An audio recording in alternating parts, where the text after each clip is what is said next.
बिस्मिल्लाहिर्रहमानिर्रहीम। अस्सलाम वालेकुम व्यूअर्स, कैसे हो आप सब लोग। अल्लाह ताला आपको सेहत वाली खुशियों वाली लंबी ज़िंदगी दे और कामयाबियाँ हमेशा आपकी मुंतज़िर हों। तो ज़बरदस्त और यूनिक से व्यूअर्स के साथ आज ज़बरदस्त स्लाइस की रेसिपी शेयर कर रही हूँ जो कि बहुत टेस्टी बनता है।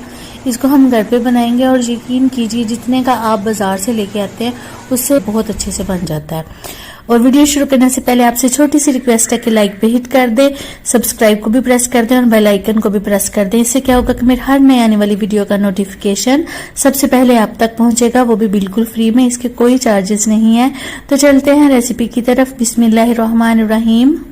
तो सबसे पहले हमने दो काम करते हैं। बेकिंग जो होती है ना, वो थोड़ी थोड़ी सी चीज़ों का ख्याल रखो तो बहुत अच्छी बनती है, और थोड़ी सी अगर चीज़ें मिस कर दो तो बेकिंग ख़राब हो जाती है। तो हमने सबसे पहले कढ़ाई को रख देना है, कोई भी बर्तन, बाउल वगैरह, बिस्किट का ढक्कन वगैरह रख के उसको प्री हीट होने के लिए रख देना है मीडियम फ्लेम पे। तो दूसरा काम जो करना है, जिस मोल्ड जो है वो हमने सबसे पहले रेडी करना है। ये दो काम हमने पहले करना है, मोल्ड को पहले रेडी करना है और कढ़ाई को भी प्री हीट होने के लिए छोड़ देना है। मोल्ड को अच्छी तरह से ग्रीस करके इसके ऊपर बटर पेपर लगा देंगे। अगर आपके पास बटर पेपर नहीं है तो आप थोड़ा सा खुश्क मैदा लेके वो चारों साइड्स पे घुमा लीजिएगा, तो ये जो एक्स्ट्रा रह जाएगा उसको मैदे में वापस डाल दीजिएगा। और तीसरा है कि कागज़ ले लें, कॉपी का कागज़ ले लें, रजिस्टर का कागज़ ले लें, वो इसके ऊपर ऑयल लगा के वो लगा दें। ये तीनों काम जो है बटर पेपर का काम करेंगे, दोनों, सॉरी तीसरा तो हम बटर पेपर के साथ ही कर रहे हैं। तो इस तरह से आपका ज़बरदस्त बटर पेपर जो है वो रेडी हो जाएगा और बटर पेपर का ही काम देगा आपको। तो ये हमने अब साइड पे कर देना है। यहाँ पे मैंने एक बाउल लिया, बाउल के ऊपर मैंने स्ट्रेनर रखा हुआ है और 1 कप जो है वो मैं इसमें ऐड कर रही हूँ मैदे का। ये 1 कप मैदा, इसमें 150 ग्राम जाता है। इसको हम स्टेन कर लेते हैं। टोटल हम 2 कप मैदा ऐड करेंगे, पहले 1 कप को और फिर दूसरे कप को हम स्टेन कर लेंगे अच्छी तरह से। तो इसको भी हम छान लेते हैं।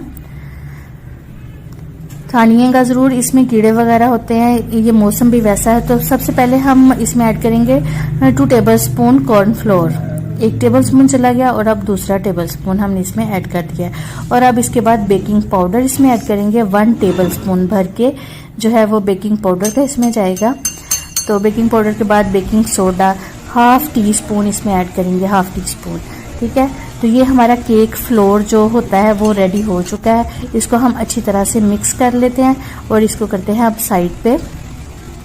तो अब हम नेक्स्ट जो है वो अपना काम कर लेते हैं। यहाँ पे मैंने मिक्सी जार लिया और इसमें मैं 2 अंडे ऐड करूँगी। 1 अंडा मैंने डाल दिया है और ये मिक्सी जार वो है जिसमें मैंने थोड़ी देर पहले चीनी पीसी थी। और यहाँ पे 1 कप चीनी का मैं इसमें ऐड कर रही हूँ। तो इसके बाद इसमें ऐड करेंगे कि वनीला एसेंस 1/2 टेबलस्पून मैं इसमें ऐड कर रही हूँ। ये बहुत ज़रूरी होता है, अंडे की स्मेल वगैरह नहीं आती। ये मैं ऐड कर रही हूँ इसमें केवड़ा एसन, जो भी आपके पास एसन है जिसकी खुशबू आपको अच्छी लगती है वो इसमें ऐड कर दीजिएगा। और 1 कप ही इसमें मैं ऑयल का ऐड करूँगी, ठीक है।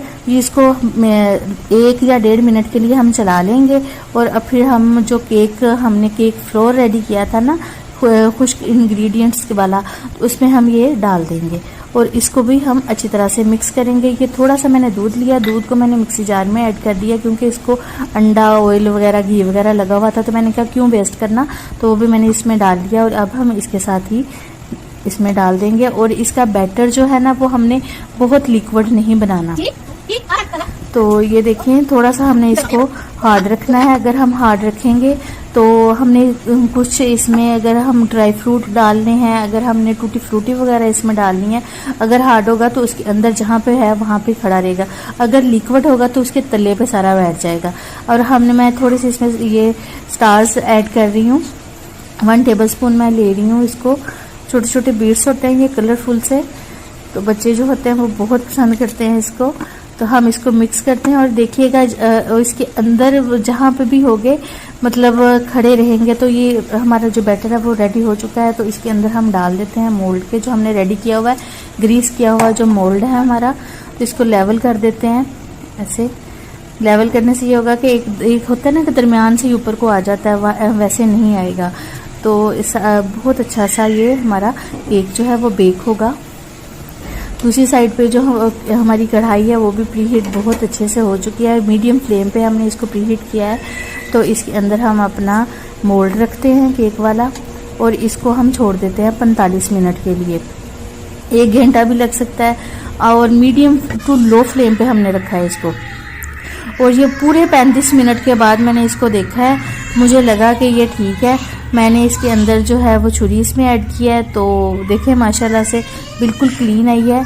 एक दफ़ा फिर चेक करते हैं, ये देखें और बिल्कुल क्लीन आई है। इसका मतलब है जो कोई का हमारा डन हो चुका है। तो अब हम इसको बाहर निकालते हैं, थोड़ा सा ठंडा करते हैं। इसको मैंने 35 मिनट के लिए रख दिया था ठंडा होने के लिए। और ये देखें मैं इसका बटर पेपर उतार रही हूँ, तो देखें कितना मज़े का ज़बरदस्त सा जो है केक हमारा बेक हुआ है। ज़रूरी नहीं है बेकिंग के लिए ओवन ही हो, तो बेकिंग अगर आप करना चाहते हो तो आप पतीले में ज़बरदस्त बेकिंग कर सकते हो। तो ये देखें कितना ज़बरदस्त स्पंची और सॉफ्ट केक जो है ना वो रेडी हुआ है। मैं आपको दिखाती हूँ कि ये कितना सॉफ्ट है। ये देखें माशाल्लाह से सॉफ्ट, बिल्कुल सॉफ्ट है। ये देखें साइड्स भी सॉफ्ट हैं इसकी। ये देखें माशाल्लाह से कैसा सॉफ्ट है। ये देखें बहुत ज़बरदस्त जो है ना वो केक हमारा रेडी हो चुका है। अगर हम ये बाज़ार से लेने जाएं तो बहुत महंगा पड़ता है, बहुत ज़्यादा महंगा पड़ता है। तो अब इसको हम कट करते हैं। तो माशाल्लाह से ये देखें केक जो है हमारा कट हो रहा है। तो ये देखें अब इसके अंदर जो हमने डाले थे कलर्स, देखें कितने प्यारे बीड्स जो हमने डाले थे, कितने प्यारे इसके, जहाँ पूरे मतलब केक में इवनली वो आए हुए हैं। ये नहीं है कि वो तले में बैठे हुए हैं सारे। ये देखें और कितने प्यारे ये लग रहे हैं कलर्स। ये देखें पूरे केक पे ऐसे ही है। और मैं इसको तोड़ के दिखाती हूँ, देखिए कितना सॉफ्ट है। ये देखिए माशाल्लाह से बहुत मज़े का, बहुत ही टेस्टी बना है। प्लीज़ आप भी इसको ज़रूर बनाइएगा और अपने फैमिली मेम्बर्स को बना के दीजिएगा। और अगर इसके बारे में कोई भी क्वेश्चन है तो कमेंट बॉक्स में ज़रूर पूछिएगा, मैं सबके कमेंट का जवाब देती हूँ। तो ये देखिए अगर आपको मेरी रेसिपी अच्छी लगी, कुछ भी नया सीखने को मिला तो प्लीज़ लाइक शेयर सब्सक्राइब ज़रूर कीजिएगा। अपनी दुआओं में मुझे याद रखिएगा। अल्लाह हाफिज़।